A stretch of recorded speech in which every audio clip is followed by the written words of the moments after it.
I think the RTX 3060 and the RTX 3060 Ti confuse a lot of people, especially those who are, you're thinking about building a PC or upgrading your GPU. You haven't followed all of this from the launch time and seen all the million reviews and all that.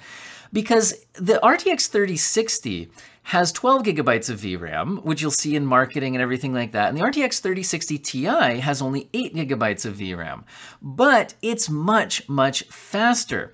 On average, it's about 25% faster than the baseline model, which is also just a huge performance difference. You wouldn't necessarily expect to see two cards that are basically RTX 3060 have that large of a performance gap. Also, the pricing can get a bit weird here too. If you try to just buy them on a typical day in the normal retail market as of the time of filming, your RTX 3060 non-Ti will hover around the $380 to $400 price point, whereas the RTX 3060 Ti model will hang out much closer to $500, which actually does then line up with that performance difference we see between the two cards. However, if you're able to get the Founders Edition of the RTX 3060 Ti, which does come in stock in the United States at Best Buy, a lot of times on Thursdays, it comes in stock at $400. Now, you need to be fast to get this, but I was actually able to get one recently. This has been a lot easier since the crypto market crashed, and the GPU market is a bit down right now. And so if you could get one of these at $400, well, could you just get a Founders Edition RTX 3060 non-Ti? No. NVIDIA never made a Founders Edition for the RTX 3060. It just has the board partner cards, which means you can't really get one at MSRP. It's pretty much impossible unless you're trying to buy used or something. So that means that occasionally you could get a 3060 Ti for only about 20 bucks more than a baseline 3060, although again, you will have to hunt hard in order to actually get that deal. If you're able to do that, it's a huge performance difference, although still, on the normal market, when it is going to be more like a $100 price gap, is that worth it? And the baseline model has that extra VRAM. Does that ever actually factor in? Well, let's look at a whole bunch of games here at 1080p, 1440p, and 4K, as well as with ray tracing and DLSS tested out, and see what actually is the side-by-side real-world gaming experience of these two GPUs, and I'll give you some final thoughts at the end. We'll start with Cyberpunk at 1080p ultra settings, because I like to use Cyberpunk as a test for what games coming up in the next couple of years might be like, given that Cyberpunk was really ahead of schedule in terms of its GPU demand. And while this engine isn't going to be used much in the future, if at all, probably not at all, I'd really like to test Unreal Engine 5. There's not a lot of great Unreal Engine 5 benchmarking stuff out there. What we can see here is that the 3060 does deliver a mostly over 60 FPS, although it does have dips under 60 in the more demanding scenes, like the beginning bar scenes, a few spots here and there as well. For the most part, you're able to play games maxed out at 1080p, while maxed out without ray tracing on the RTX 3060. And I would expect that to be the case for years to come as well.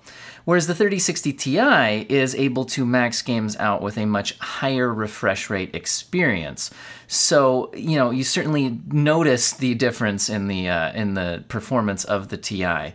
Now, if you try to kick on ray tracing, both GPUs are going to struggle, even at 1080p. So there's a lot of different ray tracing settings we could look at here. I chose to look at the native resolution just using ray traced reflections, which I find to be one of the more, at least, obvious visual differences between ray traced and non-ray traced here. And then I also looked at ray tracing ultra, but both GPUs had such poor performance with ray tracing at ultra settings that I also decided to use DLSS quality, which to my eye looks kind of smeary and aliased at 1080p in a lot of games, including Cyberpunk. So personally, I don't think it's worth using DLSS just to get the ultra ray tracing settings here, but maybe your opinion is different. I find a lot of the lines in the pavement here, and as you go over the palm trees we'll see here in a second, the DLSS image certainly looks worse than the native image. But you can certainly see that the 3060 Ti is able to deliver much better ray tracing performance at 1080p. Now, if we go up to 1440p without ray tracing, we once again see both GPUs struggling a lot more here at the native resolution, no DLSS yet. But we see that the 3060 at 1440p Ultra in a game like this is really dipping pretty low at times. By going down to high, you get much more playable frame rates, but it's certainly not a 60 FPS experience in the more demanding scenes. Whereas the 3060 Ti at the high settings, you'd pretty much be good to go. Not that you'll never dip below 60 FPS. But then even at the ultra settings, the 3060 Ti is also having some problems at times. So both GPUs could be used here at 1440p, but you can certainly see that 3060 Ti is going to give you a much better experience, especially if you're willing just to turn down to the high settings. Now again, I'm using Cyberpunk as a extremely demanding test here up front. We'll see later in the video that less demanding games, obviously, the 1440p performance of both GPUs is a lot stronger. Now, if we're willing to use some DLSS, then we can see a lot better performance. Also, if we're willing to turn down to medium settings. So we can see here that at the ultra settings, the 3060 Ti using DLSS quality is able to, well, it still will occasionally dip below 60F, give you on average a pretty good 60 FPS experience, pretty much matching the performance at its high settings without DLSS. Whereas the 3060, if we use the high settings with DLSS quality, we're able to get extremely good frame rates. And if you want to use native resolution, you could go down to medium settings. And now your performance is looking pretty good. This also gives us an option of looking at the DLSS image at 1440p versus the native image, although YouTube compression certainly smooths out some of the little differences. I do think that at 1440p, the DLSS is certainly very usable, and a lot of people would definitely want to do that in order to get the performance boost. Now, if we try to use ray tracing at 1440p, even if we just go with ray tracing low, which is really just some interior, like local shadows, it doesn't really add a lot to the image in my opinion. We see that the 3060 Ti, even with ray tracing low and DLSS, is still struggling to give an above 60 FPS experience, although it's certainly playable. And the RTX 3060, I didn't even benchmark with ray tracing here. I just honestly kind of forgot to even test it at 1440p because honestly, it's not a 1440p ray tracing GPU. So I thought I'd just use it to show its medium native performance up against the 3060 Ti trying to ray trace. And one thing is that also gives you an option of looking at what the image without the ray tracing looks like compared to the image with the ray tracing at different settings, and how, honestly, the game at medium looks pretty similar to the game with maxed out settings with ray tracing low. It's not huge differences really, but massive differences in performance for sure.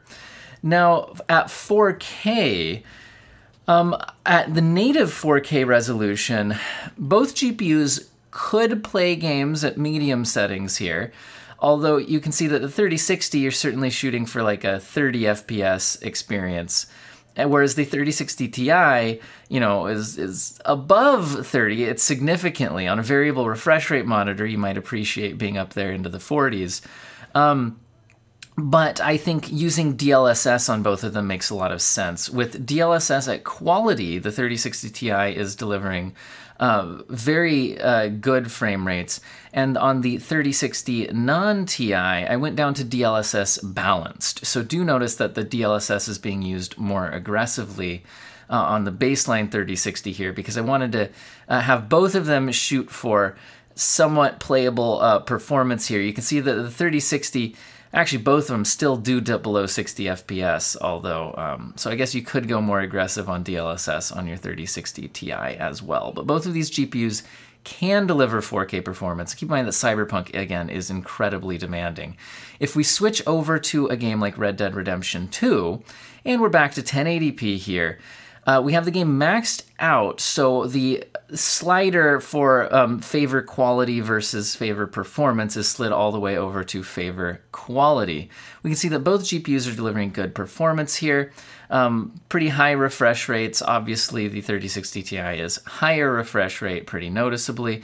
And sorry that this benchmark, there's minor differences in benchmark runs, so they sometimes get out of sync with each other, even if I start them out synced up. At 1440p with the settings turned all the way up.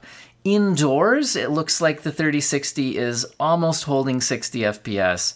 But you will see as we get outside into more demanding areas that the baseline 3060 absolutely dips below 60 FPS, sometimes down into the lower 50s, whereas the 3060 Ti is able to just max it out and not even worry about it. So let's take a look at what you could do on the 3060 to get your frame rate back up. One option is keep it at the maximum settings, but use DLSS quality if it's available. I don't like the look of his hair with DLSS in this game, although that's a pretty minor nitpick. I guess wear a hat, you know, I don't know. But you could also try to just optimize the settings. If you use the Hardware Unboxed optimized settings in this game, from the Hardware Unboxed YouTube channel, I think it looks quite good and gets you a huge boost to performance. DLSS in this game, percentage-wise, doesn't give you as large of a performance increase as it does in a lot of other games. So not every game gains massively by it. I think in this game it's more like 16-17% performance gain, whereas in other games we might see like 30 or 40% gain. Just really depends on the game. But you can see that the 3060 here certainly can be used at 1440p. It's just you're gonna have to make image quality compromises by turning down settings or using DLSS or both, whereas our 3060 Ti model is much more of a native 1440p higher ultra setting type GPU. Now, if we jump over to 4K, even the 3060 Ti here is going to be using the optimized settings from the Hardware Unboxed channel, as well as looking at it using DLSS quality on top of that, because we can see as we get outside here, even the 3060 Ti at native optimized settings was dipping below 60 FPS. Whereas the 3060 dips below 60 even using the optimized settings with DLSS on balanced, although it's still close to 60, and if you had a variable refresh rate monitor especially, you'd still be getting a good experience here on your 3060. Notice the DLSS is all the way to balanced as well on the 3060, whereas on the Ti model, we're able to keep the DLSS setting at quality, which gives you a bit more internal resolution to work with, and you'll notice a little bit less of the artifacting and things that you get from the DLSS image. Again, like I said, in this game, I think mostly it's the kind of checkered pattern in the hair that I don't like from DLSS, but in every game it's a little bit different.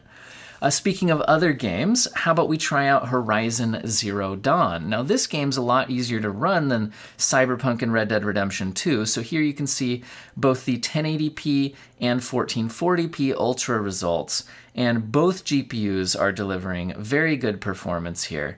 I don't know why the 3060 Ti at 1440p here looks a little bit fuzzy in the recording. I recorded it exactly the same way as I did everything else, but to me the image quality from the recording looks a little bit fuzzy. Just keep in mind that actually playing the game, it looked sharp. Just occasionally recording gameplay just comes out a little bit funky sometimes, but we can see, yeah, overall the performance here is very, very good for both GPUs. We can see that the 3060 is allocating 10 gigabytes of VRAM, whereas the Ti model is only allocating about 7 gigabytes because it only has 8, but that's not affecting the performance here. We're seeing that the Ti model is outperforming the baseline 3060 despite the VRAM differences, and we're still seeing that here at 4K Ultra as well, where the 3060 Ti is able to, with DLSS quality, deliver above 60 FPS performance here. Whereas on the baseline 3060, 4K Ultra with DLSS quality still dips well below 60 FPS at times.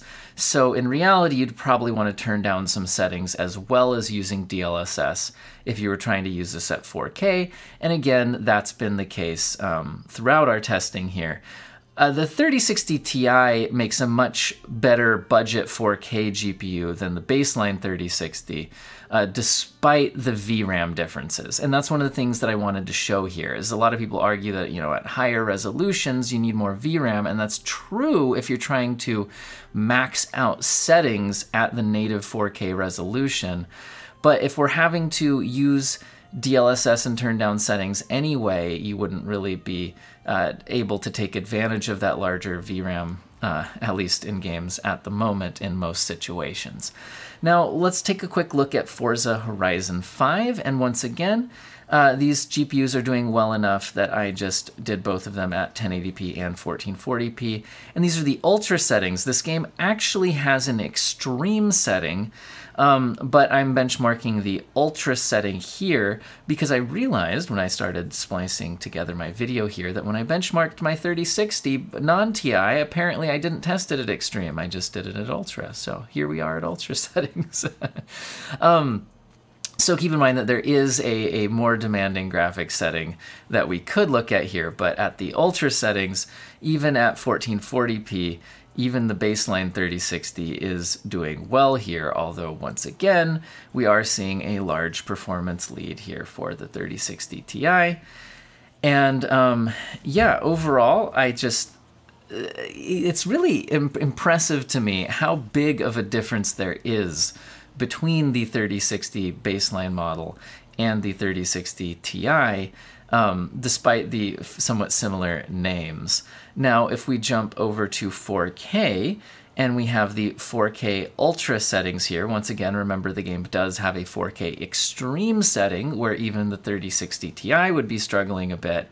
At the Ultra 4K settings, the 3060 Ti is delivering a solid 60-ish frames per second, whereas the 3060 baseline model would definitely want to turn down the settings even further past this point. So overall, I'm once again confirming that both GPUs could play games at 4K, but the 3060 Ti is certainly going to have to make fewer compromises. Well, I think we've seen that at 1080p, if you want to just get the baseline 3060, because there's a big price gap here, I think the 3060 is absolutely a good choice for a 1080p GPU. Even in games that are much more demanding than normal, like Cyberpunk, we saw solid maxed out 1080p performance. Not that you won't ever dip below 60, but in general, you can max out games at 1080p. Unless you're talking about ray tracing. With ray tracing turned on, you might need some DLSS, and at 1080p, my personal preference would be to not do that, but you know, your personal preference may vary. Not everybody's as sensitive to the little bits of loss of detail and sharpening and artifacting and little bits, you know, that you get from turning on DLSS, especially at the lower resolutions. Whereas the 3060 Ti, I think, will give you not only more longevity at 1080p, but higher refresh rate 1080p experience with settings maxed out. Now, obviously, the baseline 3060 in many games is already giving you a high refresh rate, even at maxed out settings. And you can always turn down a few settings if you want higher refresh rates. And having that extra VRAM, I mean, certainly can't hurt longevity, but I think that at 1080p, the 8 gigabytes of VRAM is really nothing to be concerned about, and we didn't see any issues with it in our testing. I think places where that will come up as a problem will be few and far between. Now, at 1440p, we absolutely see that, in my opinion, the 3060 Ti is more than worth it If you can afford it, go for the more expensive GPU here. The 3060 Ti is going to be a much stronger 1440p graphics card, especially going into the future. In many games, it's a solid 1440p max settings GPU, whereas in the more demanding titles, which like Cyberpunk, which could maybe simulate what things will be like in the upcoming more demanding AAA games in the next couple of years, turning things down to high and or using DLSS quality, which is being supported more and more often in I think we're over 200 games with DLSS support now, really means it's going to be a solid 1440p GPU for a long time, unless you're trying to do ray tracing, in which case I think you would still want to go even higher end than the 3060 Ti, although personally, I don't think ray tracing is worth it if you're on a budget. I think the 3060 Ti is a great baseline 1440p GPU. We can see that the RTX 3060 can handle 1440p and at some reasonable settings. It's just not going to be one that's going to be, anything like maxing out AAA games at 1440p. Although if you're willing to use DLSS, turn down settings, or possibly both, it's not like you can't use it for 1440p. But I don't think you see that 12GB VRAM buffer come into play, because it's only when you're maxing all the settings out in a game and increasing the resolution where currently we'd really be passing up 8GB, and we're not really seeing the 3060 Ti even at settings that it can play at struggle with its 8GB of VRAM. And then even going up to 4K resolution, once again, both GPUs now are having to turn down settings and or use DLSS, oftentimes both, and both of those things reduce the VRAM usage. So once again, having that extra VRAM isn't really doing much for the baseline 3060. In the end, it kind of feels like you're just paying more. That might be one of the things that's keeping the 3060's price inflated a bit, is just that, the manufacturers do have to pay to have that VRAM on the card. So that might affect how low they're willing to go on it. And in the end, it's great to have, and I would love if the 3060 Ti had 12GB of VRAM, for the same price. But in the end, I don't think there's any reason to be scared to go with the 3060 Ti. We didn't see the VRAM come into play here. And overall, it was delivering much better performance. So I think if you're planning on going 1440p, that the 3060 Ti really should be kind of the baseline if you're wanting to be playing AAA games with the settings turned up pretty high. And the 3060 is best suited at 1080p, although we certainly saw it capable of more if you're willing to turn down settings, which of course many people are, or many people are just playing, esports titles and things, not trying to do the latest graphically demanding AAA stuff. So hopefully this comparison was useful, and I hope all of you have an excellent day.